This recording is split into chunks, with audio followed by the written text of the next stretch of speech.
जागतिक वरिष्ठ नागरिक दिनानिमित्ताने शिवसेनेच्या महिला जिल्हाप्रमुख माजी नगरसेविका शीतल कचरे यांच्या वतीने विभागीय ज्येष्ठ नागरिकांचा शाल पुष्पगुच्छ देऊन सत्कार करण्यात आला।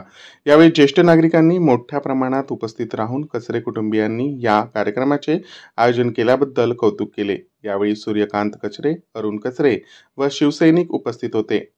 आज खऱ्या अर्थानं ज्येष्ठ नागरिक दिन आहे तो 1991 साली रोनाल्ड रीगन या अमेरिकेचे प्रेसिडेंट यांनी तो दिवस साजरा केला आणि त्याचा औचित्य साधून 1907 साली महाराष्ट्र गव्हर्नमेंटने कायदा करून सिनियर सिटीजन साठी हा कायदा अंमलात आणून जे मुलं आई बापांना सांभाळत नव्हते अशा मुलांना आज त्या मुलं सांभाळून त्याला कायद्याच्या चाकोरीमध्ये त्यांना धाक दाखवून या गोष्टी अंमलात आल्या आणि आज मितीला खऱ्या अर्थानं जो सिनियर सिटीजन आहे वर्ष म्हणजे जो वृद्धाश्रमाची संख्या दिवसेंदिवस कमी पडत चाललेली आहे। याला कारण काय, शासनाच्या ज्या योजना आहेत त्या शासनाच्या ज्या योजना आहेत त्या ह्या सरकारने चांगल्या पद्धतीने राबवण्याचा जो प्रयत्न केला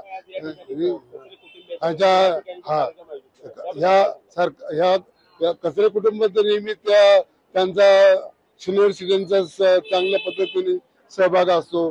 ते नेहमी सिनियर सिटीजनला मेडिकलचा असू द्या, इतर काही समस्या असू द्या, ते नेहमी वेळोवेळी मदत करतात आणि हे असे कुटुंब सदैव समाजाबरोबर असेल तर त्यांना चांगल्या पद्धतीने त्यांचे विकास त्यांचा स्वतःचाच होईल, त्याप्रमाणे त्यांना ज्या इच्छा आकांक्षा असतील त्याही पूर्ण होतील अशी अपेक्षा करतो। जय आज 1 ऑक्टोबर जागतिक ज्येष्ठ नागरिक दिन आहे। त्या निमित्तानं आम्ही गेले 6 ते 7 वर्ष प्रभागात ज्येष्ठ नागरिकांना सत्कार सोहळा व सन्मान करत असतो। त्याचप्रमाणे आज एक विभागातील बहुसंख्य ज्येष्ठ नागरिकांचा आज आम्ही सत्कार केलेला आहे इथे आणि त्यांना शुभेच्छा दिल्या ज्येष्ठ नागरिक दिनानिमित्त। जवळजवळ 160 ते 170 ज्येष्ठ नागरिक आज या कार्यक्रमात सहभागी होते आणि याप्रमाणे आणि जसेच आज महाराष्ट्राचे लाडके मुख्यमंत्री आज धडाडीचं काम करत आहेत। ज्येष्ठ नागरिक असोत, महिला भगिनी आमच्या असोत, गोरगरीब असोत, कॉलेजचे विद्यार्थी असोत, यासाठी वेगवेगळ्या योजना आणत आहेत आणि त्यांना उत्स्फूर्त प्रतिसाद देण्यासाठी आज ज्येष्ठ नागरिक इथे आले। त्यांनी वयस्वी योजनेचे पण फॉर्म भरलेले होते आमच्याकडे, त्या संदर्भात मुख्यमंत्र्यांचे ज्येष्ठ नागरिकांनी आभार मानले। काय सांगता आपण पाहतोय सातत्याने कोपरखैरणे वॉर्ड क्रमांक 52 मध्ये हे सलग 8वं वर्ष आहे जिथं 1 ऑक्टोबरला आपण ज्येष्ठ नागरिक दिन अतिशय उत्साहामध्ये साजरा करतो आणि या कार्यक्रमाला स्थानिक ज्येष्ठ नागरिक असतील यांचा अतिशय उत्स्फूर्त प्रतिसाद मिळतो। आजही आपण पाहिलं की कमीत कमी 150 ते 200 ज्येष्ठ नागरिक इथे उपस्थित होते। त्यांच्या सोबत अतिशय उत्साहात हा आजचा कार्यक्रम संपन्न झाला। नागरिकांची मोठी गर्दी होती, नागरिकांनी प्रतिक्रिया सुद्धा दिल्या, नेहमी तुम्ही त्यांच्यासाठी धावत असता, काही जणांनी 1:30 वाजता 2 वाजता कॉल तुम्ही असता, कसं काय? खरंच आपण मानतो की प्रत्येकाला एक जीवनात गुरु असावा, तो राजकीय असू दे, शैक्षणिक असू दे, आध्यात्मिक असू दे। त्याचप्रमाणे आम्ही आमचे मुख्यमंत्री आदरणीय शिंदे साहेब यांच्या विचारावर आणि आचारावर चालत 80% समाजकारण आणि 20% राजकारण, परंतु सध्या आपण पाहतोय की साहेब 100% समाजकारण करतायत। त्याच हिशोबाने आम्ही तोच प्रयत्न करत आहोत। आपण पाहताय की साहेबांनी वयोश्री योजना असेल, ज्येष्ठ नागरिकांना प्रवास मोफत असेल, आत्ताच चालू केलेली तीर्थयात्रा योजना असेल, असे विविध योजना ज्येष्ठ नागरिकांकरता आणलेल्या आहेत। त्या योजनांचं आज ज्येष्ठ नागरिकांनी स्वागत केलेलं आहे आणि कालच साहेबांनी घेतलेला गायीला राजमाता दर्जा दिलेला आहे, त्याही निर्णयाचं ज्येष्ठ नागरिकांकडून स्वागत करण्यात आलं। अरे ज्येष्ठ नागरिक के लिए ये कचरे साहब ने जो किया है ना वो कोई कर नहीं सकता है।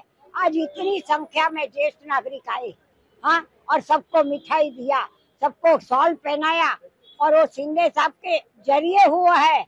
ये शिंदे साहब हमारे कचरे साहब को और भी शक्ति देवे, ताकत देवे और शिंदे साहब को वजह से हमारे कोपरखैरना की रक्षा ये करते हैं। कचरे साहब की वजह से आज हमारे कोपरखैना रौनक है, रौनक है, रौनक है। और जबान से हम कुछ बोल नहीं सकते हैं। आता सरकारने हे जे लाडकी बहीण योजना काढलेली आहे, हा एक सुंदर योजना त्यांनी राबवलेली आहे, जेणेकरून अगदी समजा ज्यांना काहीच उत्पन्न नसेल आणि ज्यांचे समजा घरातले वडील त्यांचे काय म्हणतात ते हसबंड वगैरे काय देवाघरी गेले असेल, त्यांना 1,500 रुपये असं वार्षिक महिन्याला उत्पन्न चालू केले। त्याचे 3,000चा हप्ता पहिला त्यांना येऊन गेलाय। काही ना काहीतरी चालू केलं सरकारने आणि ह्याच्या पुढे चांगलं करत आहे, वरिष्ठ नागरिकांसाठी करत आहे, नंतर आणखीन चांगल्या योजना राबवत आहे, मेडिकल फॅसिलिटी फ्री करणार आहे, 8 लाखाची केलेली आहे। तर अशा सुंदर योजना राबवत आहे। तर हे सरकार आपण परत वर्ष यावं आणि आपल्या सर्वांचं सरकार भलंच करत आहे। आणि मी कोरोना काळात माझी मिसेस आम्हाला कोरोना झाला असताना आम्ही म्युन्सिपालिटीच्या ह्याच्या लस घेण्यासाठी गेलो, तिथे त्या शीतलताई भेटल्या आणि एवढी गर्दी होती।